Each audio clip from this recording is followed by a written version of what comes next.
అసలు ఏమిటి magnetic geophysical survey? SLBC సొరంగం మొత్తం 43.93 కిలోమీటర్ల మేర ఉండగా ఇప్పటికే 34 కిలోమీటర్లకు పైగా పనులు పూర్తయిపోయాయి.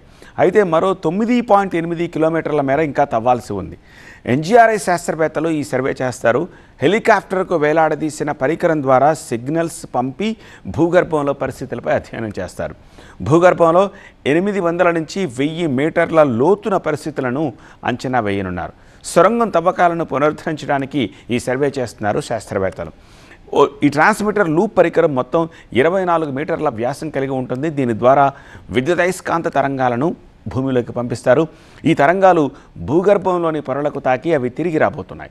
వీటి ద్వారా భూగర్భంలో ఎలాంటి నిర్మాణం ఉందో అంచనా వేస్తారు శాస్త్రవేత్తలు. భూగర్భంలో ప్రమాదకర పరిస్థితులున్నాయా, నీళ్లున్నాయా, ఇలా అనేక అంచనాలకి వస్తారు.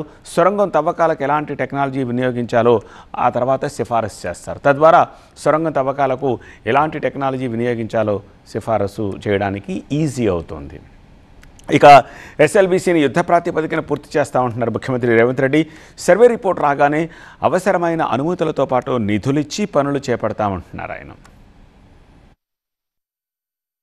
టన్నెల్ బోర్ మిషన్ను పక్కన పెట్టి సేమ్ అంచనాలతోనే దాన్ని మొత్తం తీసేసి 11 మీటర్స్ డయా టన్నెల్ 9.8 కిలోమీటర్ల ఇది ఏదైతే ఉన్నదో అది కంప్లీట్ చేస్తాం. ఇప్పుడు మన ప్రమాదం జరగడానికి కారణం ఏంది?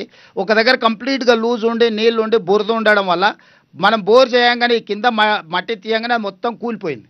దాంతో టన్నెల్ బోర్ మిషన్ పాడవడమే కాబట్టి 8 ప్రాణాలు పోయినాయి. ఇప్పుడు ఎవ్రీ 2.5 మీటర్స్లో ఏమేమి ఉన్నదో కంప్లీట్గా ఇది డేటా ఇస్తుంది.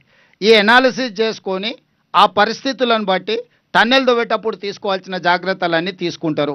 ఎలాంటి అనుమతులు కావాలన్నా దీనికి అవసరమైన నిధులను అన్నిటిని కూడా గ్రీన్ ఛానల్లో ఇస్తానని నేను చెప్పిన తప్పకుండా ఈ ప్రాజెక్టును పూర్తి చేయడానికి అన్ని రకాలుగా మా సహకారం ఉంటుంది.